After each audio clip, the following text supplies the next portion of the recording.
Okay, Unit 6 solved exercise. Short answers of following. Short answer number 1 है हमारे पास what is mole.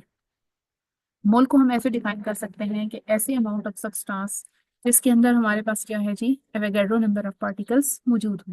Avogadro number हमारे पास क्या होता है 6.022 इंटू 10 की पावर 23।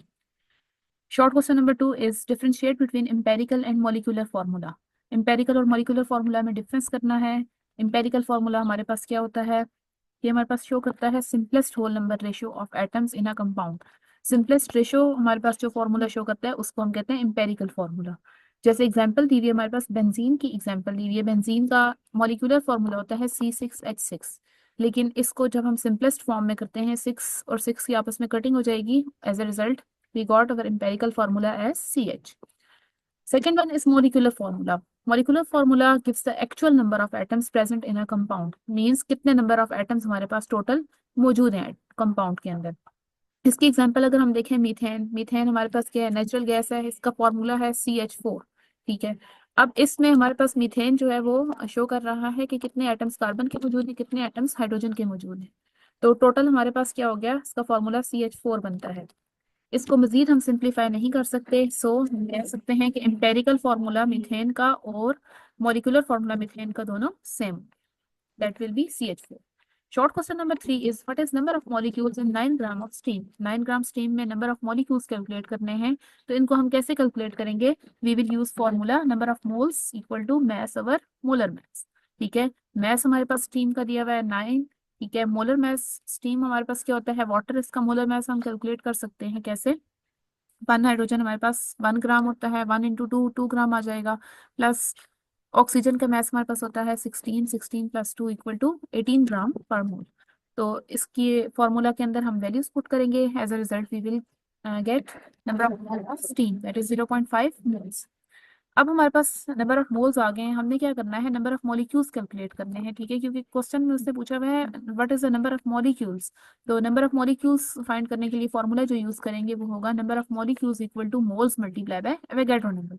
मोल्स हमारे पास आए थे 0.5, 0.5 को हम मल्टीप्लाई करेंगे Avogadro number 6.022 into 10 raise to power 23 के साथ।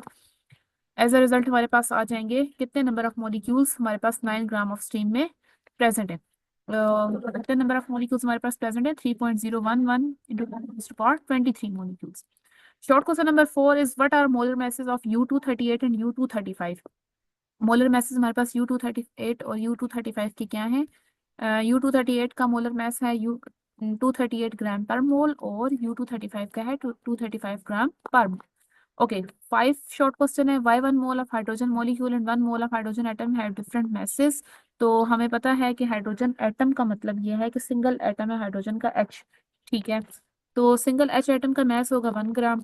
अगर हम हाइड्रोजन मॉलिक्यूल की बात करते हैं, वी नो वेरी वेल कि दो हमारे पास एटम मिलके क्या बनाते हैं जी, मॉलिक्यूल बनाते हैं। ठीक है, तो हम कह सकते हैं कि 1 multiply by 2 equal to 2 gram mass होगा हाइड्रोजन मॉलिक्यूल का। Okay, 1 mole of hydrogen molecule का मैस है 2 ग्राम और 1 मोल ऑफ हाइड्रोजन एटम का मैस है 1 ग्राम। ठीक है, तो हमारे पास क्या हो गया, हम कह सकते हैं कि दोनों के मैसेज क्या हैं, डिफरेंट है। ठीक है, ओके। थर्ड क्वेश्चन है हमारा, define ion molecular ion formula unit free radical atomic number mass number and atomic mass unit. इसमें हमने सिंपल डेफिनेशंस लिखनी है। ठीक है, सबसे पहले हम आयन की डेफिनेशन देख लेते हैं। आयन क्या होता है, हमारे पास एटम या मॉलिक्यूल होता है जिसके ऊपर कोई ना कोई चार्ज मौजूद होता है। चार्ज हमारे पास पॉजिटिव भी हो सकता है, नेगेटिव भी हो सकता है। मॉलिक्यूलर आयन क्या होता है, मॉलिक्यूलर आयन ऐसा आयन जो कब बनता है, जिस टाइम किसी भी कोई भी मॉलिक्यूल्स इलेक्ट्रॉन लूज करे या गेन करे। ठीक है, एज अ रिजल्ट जो हमारे पास आयन बनता है वो मॉलिक्यूलर आयन होगा। फॉर्मूला यूनिट हमारे पास क्या होते हैं, एटॉमिक मैसेज सारे एटम्स के जब हम ऐड करते हैं किसी भी आयनिक कंपाउंड के अंदर जो मौजूद है तो उसको हम कहते हैं फॉर्मूला यूनिट। फ्री रेडिकल हमारे पास क्या है जी, फ्री रेडिकल हमारे पास है, फ्री रेडिकल हमारे पास कोई भी ऐसा एटम या मॉलिक्यूल होता है जिसमें अनपेयर्ड इलेक्ट्रॉन होते हैं और ये हाईली रिएक्टिव होता है। ठीक है, अनस्टेबल होता है जिसकी वजह से ये बहुत ज्यादा रिएक्टिव होगा। एटॉमिक नंबर हमारे पास क्या है जी, number of atoms present in the nucleus of an atom. Nucleus के अंदर जितने नंबर ऑफ प्रोटॉन्स प्रेजेंट हैं उसको कहा जाता है एटॉमिक नंबर। मैस नंबर क्या है, टोटल नंबर ऑफ प्रोटॉन्स और न्यूट्रॉन्स किसी भी एटम के अंदर जो हो उसको कहा जाता है mass number. Atomic mass unit क्या है, एटॉमिक मैस यूनिट हम कहते हैं किसी भी एटम का मैस जब हम रिलेटिवली देखते हैं कार्बन 12 एटम के कंपैरिजन में, ठीक है, उसके रिस्पेक्ट से देखते हैं, तो उसको कहा जाता है atomic mass unit. It's short form is AMU। Question number 4, describe how Avogadro number is related to mole of any substance. Avogadro number किस तरह जो है वो मोल के साथ रिलेट करता है, उसका क्या रिलेशनशिप है। तो इसमें हम सबसे पहले देख लेते हैं एवोगैड्रो नंबर हमारे पास है क्या। एवोगैड्रो नंबर हमारे पास नंबर ऑफ पार्टिकल्स, कितने नंबर ऑफ पार्टिकल्स प्रेजेंट है 1 मोल ऑफ सब्सटेंस में। और एवोगैड्रो नंबर की वैल्यू क्या होती है हमारे पास 6.022 इंटू 10⁻23। अच्छा, एवोगैड्रो नंबर का रिलेशनशिप हम देख लेते हैं मोल्स के साथ। तो इसका रिलेशनशिप क्या है, वी नो वेरी वेल के एक मोल किसी भी सब्सटेंस का किसके इक्वल होता है जी, Avogadro number of particles, atoms, molecules, ions, ठीक है। ओके, एग्जांपल्स देखते हैं कैसे हम लोग के पास 1 मोल एवोगैड्रो नंबर के इक्वल होता है। 1 मोल हाइड्रोजन एटम हम ले लें तो उसमें हमारे पास एवोगैड्रो नंबर ऑफ एटम्स होंगे। अगर हम 1 मोल ऑफ ऑक्सीजन ले लेते हैं तो उसमें एवोगैड्रो नंबर ऑफ मॉलिक्यूल्स होंगे। 1 मोल ऑफ कार्बन डाइऑक्साइड ले लेते हैं उसमें हमारे पास क्या होंगे, एवोगैड्रो नंबर ऑफ मॉलिक्यूल्स होंगे। Okay, short question, sorry, question number 5 है, calculate number of moles of each of substances in samples with following masses. Okay, in this question we are given with masses and we have to calculate number of moles. Number of moles calculate करने के लिए हमें चाहिए molar mass, ठीक है। Molar mass हमने calculate करना होता है जो हमें एटम्स गिवन होते हैं उनके मैसेस को, एटॉमिक मैसेस को ऐड अप करके, ठीक है। तो मोलर मास हीलियम का क्या है जी, हमारे पास 4 ग्राम पर मोल। मोल्स का फॉर्मूला हम अप्लाई करेंगे, moles equal to mass over molar mass, बहुत कॉमन फॉर्मूला है, ठीक है। एक दो फॉर्मूले ही हैं इस चैप्टर में जो बार बार यूज हो रहे हैं। मैथ्स हमारे पास दिया हुआ है 2.4, मोलर मैथ्स है जी 4। इनको हम डिवाइड करेंगे तो 0.6 मोल आ जाएगा। ओके, बी पार्ट है 250 मिलीग्राम ऑफ कार्बन। सबसे पहले हमने क्या करना है, मोलर मैथ देखना है कार्बन का। कार्बन का मोलर मैथ होता है 12 ग्राम पर मोल, ठीक है। फॉर्मूला अप्लाई करेंगे, फॉर्मूला अप्लाई करते हैं तो हम देखते हैं कि मैथ्स हमारे पास मिलीग्राम में दिया हुआ है। सो मिलीग्राम को ग्राम में कन्वर्ट करने के लिए हमें डिवाइडेड बाय 1000 करना पड़ेगा, ठीक है। डिवाइडेड बाय 1000 करेंगे तो हमारे पास 0.25 ग्राम आ जाएगा। मैं 0.25 को 12 से डिवाइड करेंगे, we will get moles, that is 0.02 moles. C part है जी 15 ग्राम ऑफ NaCl। मैथ दिया है हमारे पास NaCl का 15 ग्राम, ठीक है। इसमें हमने सबसे पहले मोलर मास कैलकुलेट करना है। मोलर मास कैलकुलेट करने के लिए हम लोग Na का एटॉमिक मास पुट करेंगे और Cl का एटॉमिक मास पुट करेंगे। Na का एटॉमिक मास 23, Cl का होता है 35.5। एज अ रिजल्ट हमारे पास 58.5 ग्राम पर मिल जाएगा जो कि हमारे पास मोलर मास है, ठीक है। फॉर्मूला अप्लाई करते हैं, moles equal to mass over molar mass. Mass है जी हमारे पास 15, मोलर मास है 58.5 ग्राम पर मोल, और हमारे पास मोल्स आ जाएंगे 0.25 मोल्स। ओके, टी पार्ट आ जाता है 40 gram of sulphur. 40 gram of sulphur में हमारे पास क्या है जी, सल्फर का हमें पता है एटॉमिक मास कितना है, 32 ग्राम है, ठीक है। मोल्स का फॉर्मूला अप्लाई करते हैं, मास ओवर मोलर मास। 40 को 32 से डिवाइड करेंगे, 1.25 मोल्स हमारे पास आ जाएगा आंसर। ई पार्ट में हमें दिया हुआ है 1.5 kg of magnesium oxide. 1.5 kg magnesium oxide दिया हुआ है। सबसे पहले हमने केजी को कन्वर्ट करना है ग्राम में, ठीक है। किलोग्राम को ग्राम में कन्वर्ट करने के लिए 1.5 को हम मल्टीप्लाई करेंगे जी 1000 से। एज अ रिजल्ट हमारे पास क्या आ जाएगा, 1500 ग्राम में आ जाएगा, ठीक है। और मोलर मास MgO का अगर हम देखते हैं तो मैग्नीशियम हमारे पास 24 है, ऑक्सीजन हमारे पास 16 है, हमारे पास मोलर मास आ जाएगा 40 ग्राम पर मोल, ठीक है। फॉर्मूला यूज करेंगे, moles equal to mass over molar mass. Divide करेंगे मास को मोलर मास से, हमारे पास मोल्स आ जाएंगे 37.5 moles of MgO are present in 1.5 kg। Okay, question number 6, calculate mass in gram of each of following sample. Mass in gram calculate करना है हमने। 1.2 moles हमें दिए हुए हैं जी पोटेशियम के। मोलर मास हम इसका देख लेते हैं, पोटेशियम का 39 ग्राम पर मोल होता है, ठीक है। मास हमने कैलकुलेट करना है, मास इक्वल टू बस क्या है, moles multiply by molar mass, ठीक है। ये फॉर्मूला हम यूज करेंगे। मोल्स वाले फॉर्मूले को ही हमने चेंज करके इसको इंटरचेंज करके इस फॉर्मूले को बनाया हुआ है, ठीक है। मोल्स हमारे पास है जी 1.2, इनको मल्टीप्लाई करेंगे मोलर मास 39 के साथ, हमें 46.8 ग्राम मास मिल जाएगा। सेकेंड हमारे पास आ जाता है 75 moles of H2। 75 moles H2 के दिए हुए हैं। मोलर मास हम देख लेते हैं, H2 गैस है तो हमारे पास 1 मल्टीप्लाई बाई 2 इक्वल टू 2 ग्राम पर मोल, इसका मोलर मास आ जाएगा। फॉर्मूला अप्लाई करेंगे, mass equal to moles into molar mass. Moles हमारे पास है 75 गिवन है, मोलर मास 2 है, तो हमारे पास कितना आ जाएगा मास का, 150 ग्राम। ओके, सेकंड थर्ड आ जाता है हमारे पास 0.25 मोल्स ऑफ स्टीम। स्टीम के मोल्स हमने क्या करने हैं, गिवन है हमने मोलर मास इसका देख लेते हैं। स्टीम होता है हमारे पास सी वाटर, वाटर H2O फॉर्मूला है। इसका मोलर मास हमारे पास आ जाएगा 18 ग्राम पर mole after putting the atomic masses of hydrogen and oxygen. Okay, maths का फॉर्मूला अप्लाई करते हैं। अगेन इन सब न्यूमेरिकल में एक ही फॉर्मूला यूज हुआ है क्वेश्चन नंबर 6 के जो है, ठीक है। Maths equal to moles multiply by molar mass, ये एक ही पैटर्न पे सॉल्व हो रहे हैं सारे। तो हमारे पास 0.25 को मल्टीप्लाई करेंगे 18 के साथ, 4.5 ग्राम हमारे पास मैथ्स आ जाएगा। Okay, next 1.05 moles of copper sulphate pentahydrate है, इसका मोलर मास कैलकुलेट करते हैं। 63.5 हमारे पास होता है एक कॉपर एटम का मास, 32 ऑफ सल्फर है, ऑक्सीजन हमारे पास एक 16 है, 4 होंगे तो मल्टीप्लाई बाय 4 आ जाएगा, ठीक है। प्लस 5 वाटर मॉलिक्यूल्स हैं, यहाँ पे मिस्टेकनली 5 नहीं लिखा हुआ है, इसके साथ यहाँ पे 5 आता है, ठीक है, फॉर्मूला में 5। और साथ में क्या करेंगे, H2O, एक हाइड्रोजन का मास होता है 1, 2 हाइड्रोजन है तो मल्टीप्लाई बाय 2 हो जाएगा, प्लस 16, ठीक है। 249.5 ग्राम पर मोल हमारे पास फाइनल इसका मोलर मास आ जाएगा। अच्छा, मास में हम देखते हैं, mass equal to moles multiply by molar mass है, ठीक है। मोल्स गिवन है 1.05 और मोलर मास कितना है 249.5। तो एज अ रिजल्ट हमारे पास मास आ जाएगा 261.9 ग्राम। ओके, नेक्स्ट है 0.15 moles of sulphuric acid. 0.15 mole sulphuric acid को हम देख लेते हैं, ठीक है। यहाँ पे हमारे पास स्टीम जो है वो नहीं आना चाहिए, स्टीम यहाँ पे नहीं आता, ठीक है। ये हमारे पास सल्फ्यूरिक एसिड है। सल्फ्यूरिक एसिड का मोलर मास हमारे पास क्या आ जाएगा, 1 हाइड्रोजन 1 होता है, 2 हाइड्रोजन मल्टीप्लाई बाय 2 करेंगे, प्लस 32 सल्फर होता है, एक ऑक्सीजन 16 है, मल्टीप्लाई बाय 4 करेंगे, इक्वल टू 98 ग्राम पर मोल आ जाएगा, ठीक है। मैथ्स हमने कैलकुलेट करना है, maths equal to moles multiply by molar mass formula है। मोल्स हमारे पास आ जाते हैं इसके 0.15, मोलर मास है जी 98, तो हमारे पास मैथ्स आ जाएगा 14.7 ग्राम, इसका मैथ्स आ जाएगा। उसके बाद हम देख लेते हैं क्वेश्चन नंबर 7 को। क्वेश्चन नंबर 7 में हम देखते हैं जी, हमने नंबर ऑफ मॉलिक्यूल्स कैलकुलेट करने हैं, ठीक है। मोल्स हमें गिवन है, नंबर ऑफ मॉलिक्यूल्स कैलकुलेट करने के लिए हम फॉर्मूला अप्लाई करेंगे, moles multiply by Avogadro number. Okay, 2.5 को मल्टीप्लाई करेंगे हम एवोगैड्रो नंबर ऑफ मॉलिक्यूल्स के साथ, तो हमारे पास आंसर आ जाएगा 1.5 इंटू 10⁻24 मॉलिक्यूल्स। बी पार्ट है हमारे पास 3.4 मोल्स ऑफ NH3 गिवन है, ठीक है। इसमें हमने क्या करना है, नंबर ऑफ मॉलिक्यूल्स कैलकुलेट करने हैं।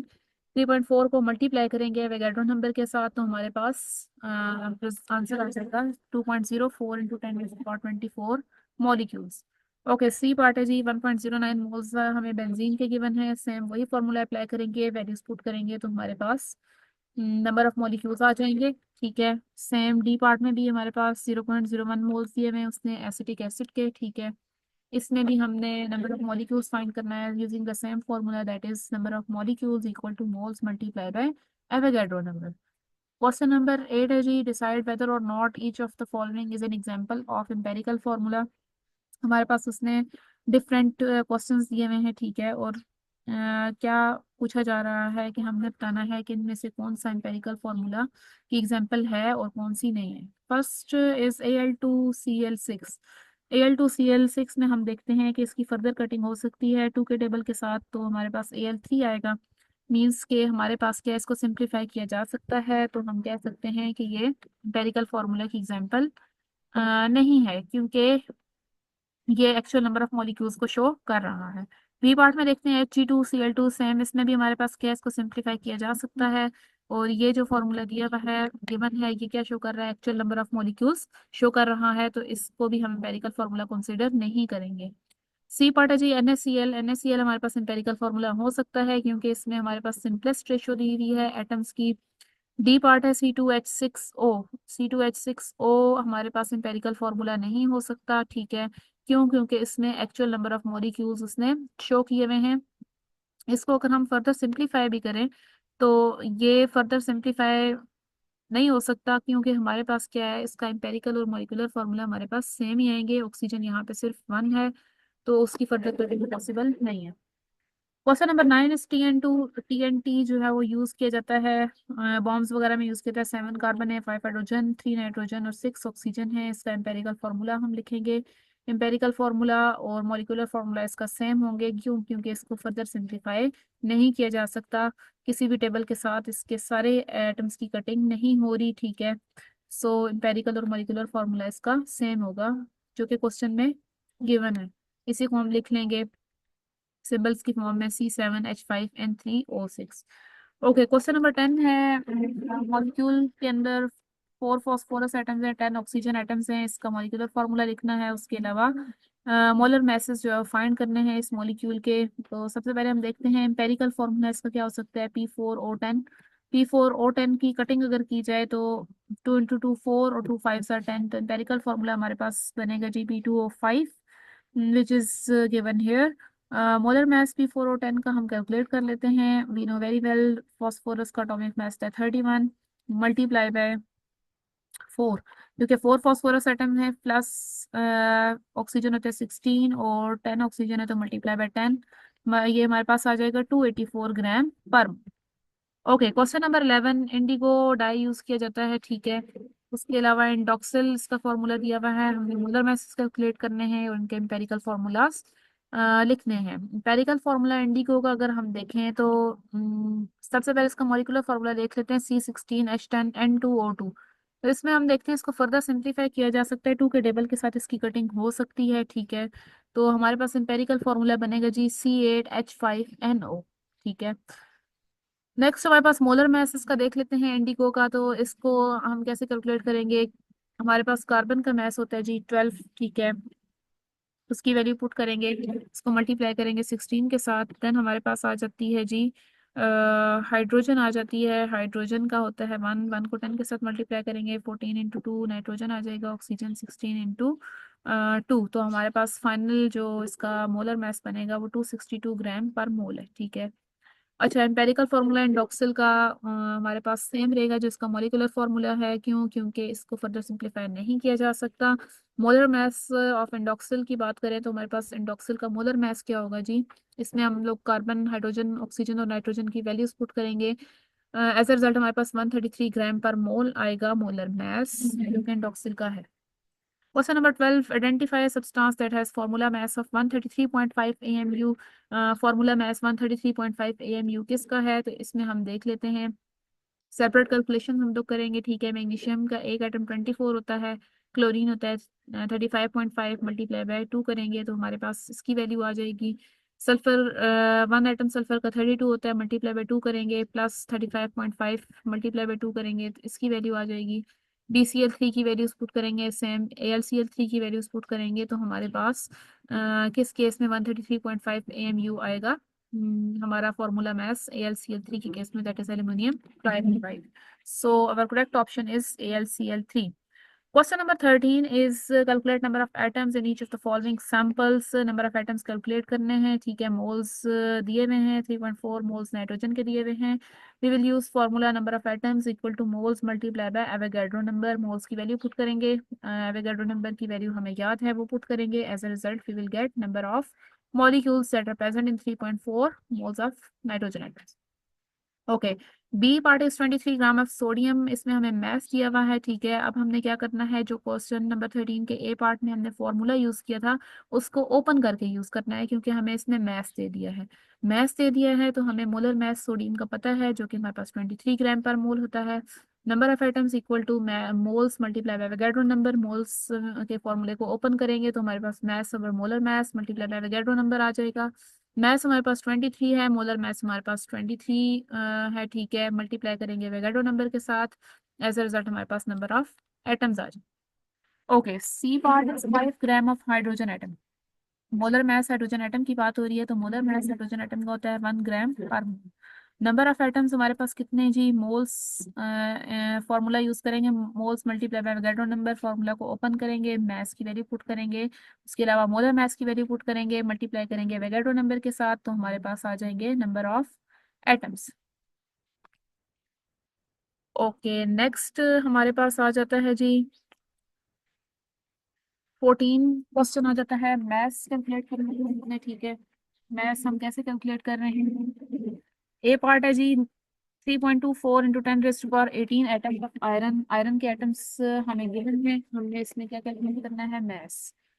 तो फॉर्मूला यूज करेंगे। सबसे पहले हमें आयरन एटम का मोलर मास पता होना चाहिए जो कि 56 ग्राम पर मोल है। Number of atoms equal to moles multiply by Avogadro number. Moles के फॉर्मूला को ओपन कर देंगे क्योंकि हमने मास कैलकुलेट करना है और मास इस फॉर्मूला में डायरेक्टली नहीं given. Mass over molar mass multiply by Avogadro number. अच्छा, इसमें मास को हम राइट साइड पे ही रहने देते हैं, ठीक है, क्योंकि मास हमने क्या करना है जी, कैलकुलेट करना है। ठीक है, बाकी हमारे पास क्या होगा, जो हमारे पास नंबर ऑफ एटम्स दिए हुए हैं जो हम वो, और साथ में हमारे पास आयरन का मोलर मास, ये दोनों मल्टीप्लाई हो जाएंगे और एवोगैड्रो नंबर भी राइट साइड पे रहेगा। मल्टीप्लाई करेंगे हमारे पास नंबर ऑफ एटम्स को मोलर मास के साथ और डिवाइड करेंगे एवोगैड्रो नंबर के साथ, तो हमारे पास मास आ जाएगा। सेम हमारे पास बी पार्ट में भी यही कुछ हुआ हुआ है। ठीक है, नाइट्रोजन गैस है, एक नाइट्रोजन आइटम हमारे पास 14 होता है, नाइट्रोजन गैस है N2, तो मल्टीप्लाई करेंगे 2 के साथ, 28 ग्राम पर मोल हमारे पास आ जाएगा। ठीक है, नंबर ऑफ मोलिक्यूल्स हमने कैलकुलेट करने हैं, फॉर्मूला को ओपन करेंगे, वैल्यूज पुट करेंगे, तो हमारे पास आ जाएगा नंबर ऑफ, सॉरी मैथ्स आ जाएगा। मैथ्स हमारे पास कितना है, 9.29 into 10⁻³ C part 1 × 10⁻25 molecules of water given है। ठीक है, इसमें भी हमने क्या करना है, सबसे पहले मोलर मास कैलकुलेट करना है वाटर का, उसके बाद फॉर्मूला में वैल्यूज पुट करेंगे तो हमारे पास आ जाएंगे, मैथ्स आ जाएगा 2.9 into 10⁻³ gram. Okay, D part is 3 × 10⁻6 atoms of aluminium. Molar mass aluminium का है 26 ग्राम पर मोल। ठीक है, नंबर ऑफ एटम्स का फॉर्मूला अप्लाई करेंगे और हमारे पास मास आ जाएगा 1.34 into 10⁻⁻16 gram. Question number 15 is balance the following chemical equations. Equations को बैलेंस करना है। ठीक है, Na+H2O NaOH प्लस हाइड्रोजन दे रहा है हमें। ठीक है, सबसे पहले हमने इक्वेशन में मेटल्स को बैलेंस करना होता है। हम देख रहे हैं कि प्रोडक्ट में हमारे पास दो मेटल्स, सॉरी, प्रोडक्ट में हमारे पास एक सोडियम है और रिएक्टेंट में भी क्या है जी, एक सोडियम है, मीन सोडियम हमारा बैलेंस है। नेक्स्ट हम देखते हैं हाइड्रोजन को, तो हम देखते हैं हमारे पास रिएक्टेंट साइड पे दो हाइड्रोजन है और प्रोडक्ट साइड पे तीन हाइड्रोजन है। सो हमें हाइड्रोजन को बैलेंस करना है ऑन प्रोडक्ट साइड। हम हाइड्रोजन को कैसे बैलेंस करेंगे, हाइड्रोजन को बैलेंस करने के लिए हमें लगाना पड़ेगा NaOH के साथ 2 लगा देंगे। अब हमारे पास क्या हो गया जी, 4 हाइड्रोजन हो गए रिएक्टेंट प्रोडक्ट साइड पे, और हमारे पास हाइड्रोजन कितने रह गए हैं, 2 रह गए हैं रिएक्टेंट साइड पे। अब रिएक्टेंट साइड पे हमें 4 हाइड्रोजन लाने के लिए वाटर के साथ लगाना पड़ेगा 2। ठीक है, एज अ रिजल्ट हमारे पास क्या हो गया, हाइड्रोजन क्या हो गया, बैलेंस। अब ऑक्सीजन को देखते हैं, ऑक्सीजन को देखते हैं तो ऑक्सीजन हमारे पास प्रोडक्ट साइड में 2 हैं और रिएक्टेंट साइड में भी 2 हैं, तो ऑक्सीजन क्या हो गए हैं जी, हमारे बैलेंस हो गए। इस रिएक्शन में हमारे पास मेटल भी बैलेंस है, हाइड्रोजन भी बैलेंस है और ऑक्सीजन भी। Next NH3 give rise to nitrogen plus hydrogen, ammonia break down होकर नाइट्रोजन और हाइड्रोजन बनाती है। ठीक है, इसको बैलेंस करना है। सबसे पहले हम देखते हैं हमारे पास नाइट्रोजन एक नॉन मेटल है, नाइट्रोजन को पहले बैलेंस करेंगे क्योंकि मेटल कोई प्रेजेंट नहीं है, तो सेकंड टर्म नॉन मेटल की आती है बैलेंस करने के लिए। नाइट्रोजन हमारे पास प्रोडक्ट में कितने हैं, 2 हैं, और रिएक्टेंट में कितना है, 1, तो हम लोग क्या करेंगे, रिएक्टेंट साइड पे नाइट्रोजन के साथ 2 मोल्स लगा देंगे। ठीक है, अब हमारे पास नाइट्रोजन रिएक्टेंट और प्रोडक्ट दोनों में 2 हो गए हैं, और हाइड्रोजन अगर देखा जाए तो हमारे पास प्रोडक्ट साइड में तो 2 हाइड्रोजन हैं और रिएक्टेंट साइड पे 6 हाइड्रोजन है। अब हाइड्रोजन को बैलेंस करने के लिए हमें ऐसा कौन सा डिजिट लगाना चाहिए H2 के साथ कि हमारे पास 6 आ जाए, तो 3 ही वो डिजिट है जिसके नतीजे में हमारे पास 6 हाइड्रोजन आइटम हमारे पास प्रोडक्ट के बैलेंस हो जाएंगे रिएक्टेंट के 6 हाइड्रोजन के साथ। Okay, question 16 potassium group 1A का है, सिल्वरी मेटल है, एयर के अंदर बर्न होता है, पोटेशियम ऑक्साइड और पोटेशियम नाइट्राइड बनाएगा। अच्छा, फॉर्मूला प्रिडिक्ट करना है पोटेशियम ऑक्साइड और पोटेशियम नाइट्राइड का, तो their formula will be K2O and K3N। 0.5 gram sample है पोटेशियम का जिसको 100 क्यूबिक सेंटीमीटर वाटर में ऐड किया है हमने। ठीक है, हमने ये शो करना है कि 28 × 10⁻⁻² मोल्स जो है वो पोटेशियम के ऐड किए गए हैं वाटर के अंदर। सबसे पहले हम देखते हैं वाटर का वॉल्यूम 100 क्यूबिक सेंटीमीटर है, इसको डेसीमीटर क्यूब में चेंज करेंगे। ठीक है, डेसीमीटर क्यूब में चेंज करने के लिए 1000 से डिवाइड करेंगे। हम सपोज कर लेते हैं मोलैरिटी KOH की है जी 0.1। ठीक है, 0.1 मोलैरिटी है, फॉर्मूला यूज करेंगे मोलैरिटी का, moles of potassium hydroxide divided by volume in decimetre cube. ठीक है। इसमें हमारे पास क्या है जी, मोल्स गिवन नहीं है, मोलैरिटी हमने क्या की हुई है, सपोज की हुई है 0.1, और वॉल्यूम हमने ऊपर देखा था कि वॉल्यूम हमारे पास कितना था, डेसीमीटर क्यूब में आया था 0.1। सो मोल्स हमारे पास आ जाएंगे 0.01 मोल्स आ जाएंगे पोटेशियम हाइड्रोक्साइड के। तो हम कह सकते हैं इतने मोल्स पोटेशियम हाइड्रोक्साइड के यूज किए गए हैं। अच्छा, बैलेंस करना है इस इक्वेशन को बैलेंस कैसे करेंगे। पोटेशियम प्लस वाटर है, KOH प्लस H2 की फॉर्मेशन हो रही है। सबसे पहले हमने मेटल को बैलेंस करना है। हम देख रहे हैं कि रिएक्टेंट साइड पे एक मेटल है, प्रोडक्ट साइड पे भी एक मेटल है। ठीक है। अब हम देख लेते हैं जी हाइड्रोजन को देख लेते हैं। हाइड्रोजन हमारे पास प्रोडक्ट साइड पे 3 है, रिएक्टेंट साइड पे 2 हाइड्रोजन है। तो हमने क्या करना है, हाइड्रोजन को बैलेंस करना है। हाइड्रोजन को बैलेंस करने के लिए हम क्या करेंगे कि रिएक्टेंट साइड पे हाइड्रोजन के साथ हम 2 लगा देते हैं। जब हम 2 लगाते हैं तो ये तो यहाँ पर 4 हाइड्रोजन होंगे। ठीक है। लेकिन रिएक्टेंट प्रोडक्ट साइड पे हमारे पास अभी भी 3 हाइड्रोजन हैं। तो हमने 4 हाइड्रोजन करने के लिए जो KOH के में हाइड्रोजन मौजूद है, ठीक है, तो हम देखते हैं कि KOH के साथ अगर हम 2 लगा देते हैं तो हाइड्रोजन हमारी रिएक्टेंट और प्रोडक्ट साइड पे बैलेंस हो जाएगी। लेकिन इसके नतीजे में हमारे पास क्या हुआ है जी, पोटेशियम क्या हो गए, अनबैलेंस हो गए। पोटेशियम कैसे अनबैलेंस हुए, अब हमारे पास प्रोडक्ट में 2 पोटेशियम आ गए हैं, रिएक्टेंट साइड पे एक ही पोटेशियम है। तो रिएक्टेंट साइड वाले पोटेशियम को बैलेंस करने के लिए हमने क्या करना है, उसके साथ 2 लगा देना है। ठीक है। तो हमारे पास क्या हो जाएगी इक्वेशन बैलेंस। ऑक्सीजन हमारे पास रिएक्टेंट साइड पे 2 है और प्रोडक्ट पे भी हमारे पास क्या है, ऑक्सीजन 2 है। अब ऊपर वाली इक्वेशन को हमने आयनिक इक्वेशन में कन्वर्ट करना है। आयनिक इक्वेशन में कन्वर्ट करने के लिए हमने क्या करना है जी, पोटेशियम और वाटर का रिएक्शन करवाना है। एज अ रिजल्ट हमारे पास पोटेशियम आयंस बन जाएंगे और हाइड्रोक्साइड आयंस बन जाएंगे और साथ हाइड्रोजन बन जाएगा। नंबर ऑफ एटम्स कैलकुलेट करने हैं। ठीक है। पोटेशियम में जो मौजूद है, नंबर ऑफ एटम्स कैलकुलेट करने के लिए हमारे पास मोल्स होने चाहिए। मोल्स हमें गिवन है। ठीक है। हम फॉर्मूला अप्लाई करेंगे, number of atoms equal to moles into Avogadro number. तो हमारे पास क्या आ जाएंगे, नंबर ऑफ एटम्स। अच्छा, predict number period number of potassium in periodic table. तो पीरियड नंबर पोटेशियम का होता है जी, फोर्थ पीरियड से बिलोंग करता है, क्योंकि इसकी इलेक्ट्रॉनिक कॉन्फ़िगरेशन क्या है, 1s2 2s2 2p6 3s2 3p6 4s1। अब ये इंटीजर जो 4 है हमें ये शो कर रहा है कि ये फोर्थ पीरियड से बिलोंग करता है।